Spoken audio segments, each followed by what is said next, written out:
Welcome, everyone, to Mindful Leadership Beyond Borders. I am Betska, the Guru Coach, together with my handsome co-host, Raj Vashisht. Raj is in Delhi, India. I'm on Vancouver Island in Canada. And we welcome our guest today, Payal Nanjiani. Let me tell you about this extraordinary woman.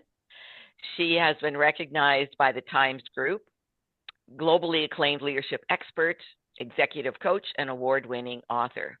She's an Indian American, and she partners with senior leaders and organizations to enhance leadership effectiveness, align leadership behavior with business goals, and drive measurable performance, which is what we need. That I love the word measurable, Payal. That's awesome.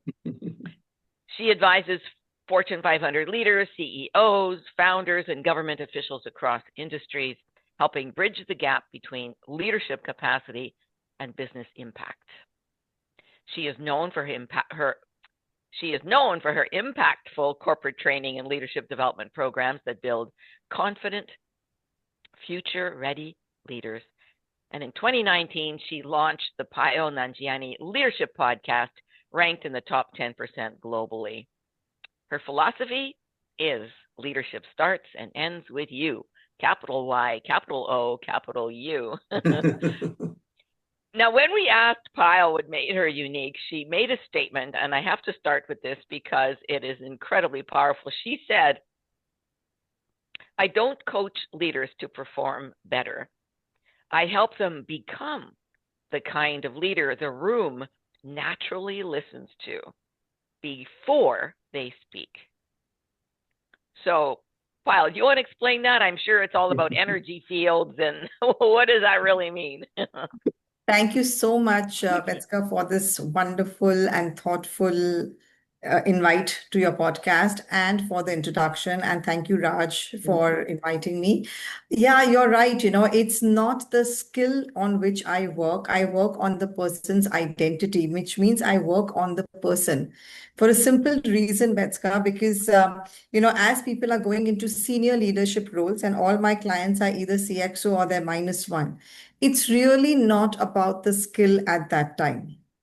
Everybody has the skill. Talent is today cheaper than table salt. Who doesn't have talent today? Just look at Instagram. Everyone is talented. So That's funny. what differentiates somebody, right? So it has to be, the work has to be on you rather than your skill as you grow in the company. And before you open your mouth to speak, your presence, your aura, your energy just says it all. Mm, And right. this is much bigger than executive presence. And it's so interesting. I'm sure lots of people, when they look in the mirror, have no idea what that aura is saying. Am I Silent right? empowerment. Yeah, because you do not check your aura all the time. Whereas that should be something you should do every morning. When Yeah. you wake up and get out of bed, you've slept for so many hours, you still don't know what type of aura you are waking up with. And so that's a very personalized check you have to do on yourself before you lead others and before you lead companies. So I know when I check my aura, I will look through my wisdom eye, right? I want to see Self-reflection. what. Oh yeah. Self-reflection. Yeah, but I will look through my wisdom eye to look at someone else's aura or look at my own aura. How do you teach people how to do that? I'm quite curious because I'm sure that most of the people have no idea what you're talking about. Yes. Yeah, I mean, you know what? We all have, in fact, I've written about this in one of my books. I don't know which one, but I've written that everybody carries that aura around them. It's invisible. And how many times it has happened that somebody walks in and you feel that positive energy even before the person says something. And there are times when the CEO is sitting right on top in the company and you feel that negative energy trickling down, even though he is sitting right up there and you're on some other floor, you yet feel that energy in the organization, don't you? How is that energy coming? It's coming from the person. It's coming in their actions, in their behaviors, in their talk, in everyday life. That energy is there. We're all made up of that energy. So if you don't take care of that energy inside you, it's going to have a negative impact around you. And if you learn how to work on that energy, recognize that energy. See, quantum physics always teaches us that everything is energy, right? And even when you die, it's the energy that leaves the body. So if that is true, and science has proven that, which means while working in the company, your energy is getting what is a corporate culture? What is a corporate culture made of? It's made of the energies that people are circulating around it. It doesn't come top down. But it's the energy that every person brings in the organization that creates the culture of the organization, positive or negative. It doesn't come through policies and rule books or anything of that sort. And in the work, I'm an executive and life coach and coach trainer and so on. And what we always talk about is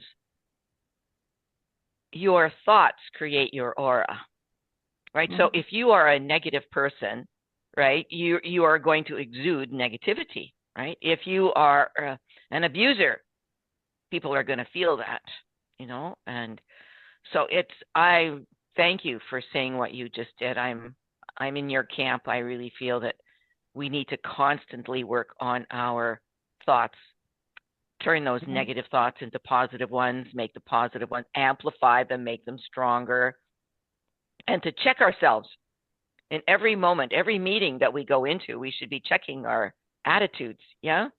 Do we really want to be there? Yeah. Right. Yeah. So very good. Well, thank you so much. And that leads me to another question that I have.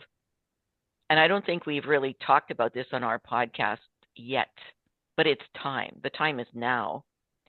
And that is the Kali Yuga era, the era of conflict, competition, negativity, war. All of that is leaving us, and the golden era is now coming in. And so we expect, and we're going to expect leaders to lead differently. And that's why you see all this chaos in the world everywhere about different wars springing up and all the fighting amongst the leaders and so on, where the tariffs and all that stuff, right? We're seeing a lot of it. And it's all good because in the end, it's going to be calming down. But so let's talk about this new era. How can we, as podcast leaders, how can we help leaders to adopt the right characteristics needed for the golden era? But first of all, let's identify what those are. What are the characteristics? What are the behaviors that are going to be needed in a new era where conflict, negative influences, tragic stuff is not going to be there anymore? Yeah. I mean, I think we are near to that era now. Yeah. So I think for the listeners, first, it is very important to know the metaphor that we are using of the Kali Yuga versus the golden era, which is the new era of leadership, where we are actually talking not of just a new shift in technology or anything. It's more that we are talking of a shift from how we are going to go from a ego-driven leadership to a very human-centric leadership. Yes. Not a technology-driven leadership. I think right now what everybody is thinking is, hey, you know what, with the onset of AI and with the onset of technology, all of us are going to go in that era. No, it's going to be more human-centric than more it is going to be technology.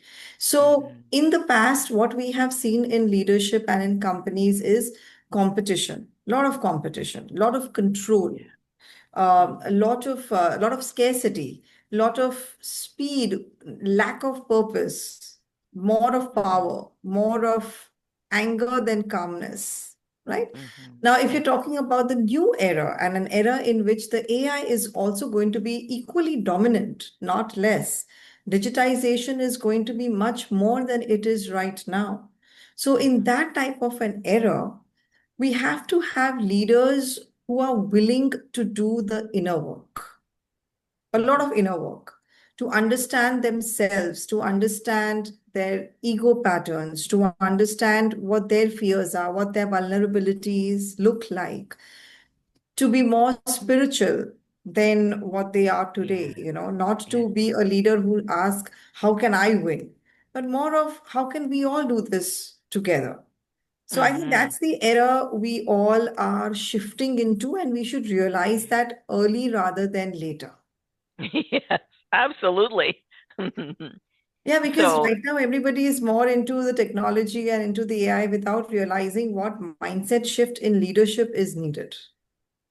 exactly. And Yeah. everybody is chasing power, money. Absolutely. Yeah. So in fact, I Yeah. always tell people that don't chase the success, don't chase that position, don't chase that power. You have to become such that all of these things are attracted towards you. That's why I said in the earlier when you had said that, I work on making the person better because automatically these things follow you. You don't have to follow them. Yeah, that's right.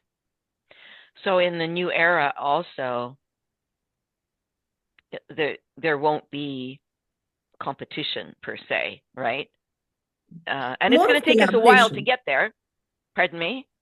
more of collaboration than just Yeah. competition. Yeah, that's exactly what I was saying. And more supportive of each other. Very much. And I think the Yeah. new generation, the Gen Z, which has entered the workforce, is already started to take it there. If you see, they are not in the competition, they are not in the race. They know what to say, when to stop working. So I think we're already transitioning towards it.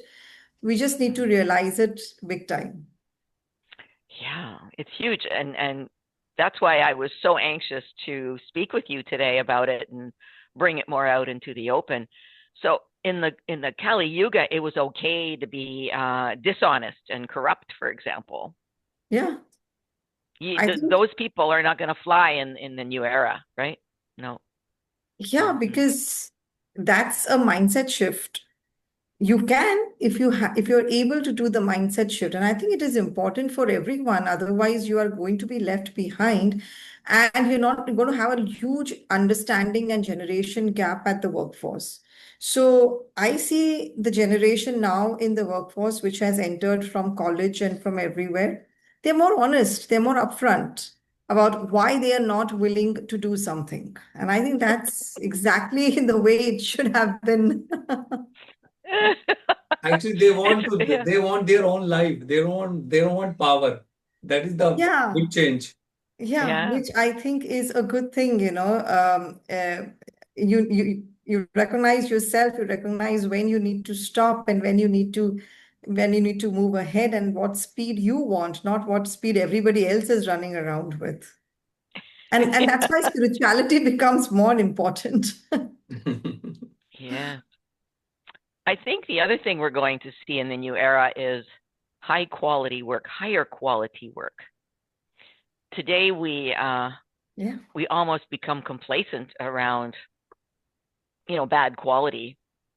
You know, well, we've had the windows in our house replaced twice in the last 6 months because the quality of the glass was lousy. I'm going, it's glass. It can't be that difficult to do, right?